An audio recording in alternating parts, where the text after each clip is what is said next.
When we offend people for things that don't matter, we put ourselves in the spotlight and drive them away from Christ.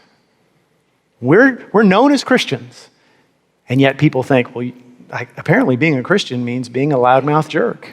See, there are things that are worth offending people for. I'll give you one example. 1 Corinthians 1:18 says, the word of the cross is folly to those who are perishing, but to us who are being saved, it is the power of God. When you speak the truth about the gospel story, there are some people who hear that, and for the first time, a light goes on, and it is the most beautiful thing they've ever heard, and their life changes forever because they realize God is real, and he loves me, and he wants me just as I am, and he can change my life without me doing anything except believing in him.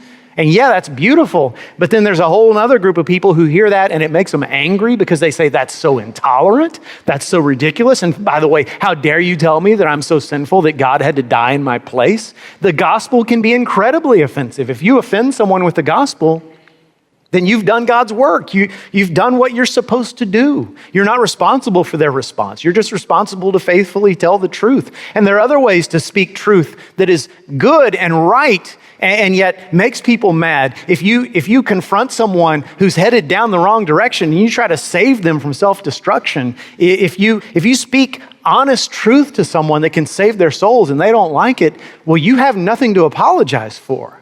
But on the other hand, let's get real.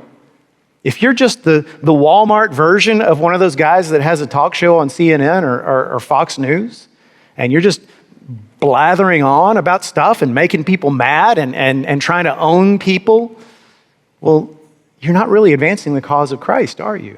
You're just in love with being right. You're just in love with feeling like you've put someone in their place. And you need to confess that. If you know that you are a bold person by nature, and some of you are, it is a gift. And it can be used for incredible good. But if you know you're one of those people, then you need to pray on a regular basis. Lord, keep me humble. Help me to always use this gift of boldness for your good and not for my glory.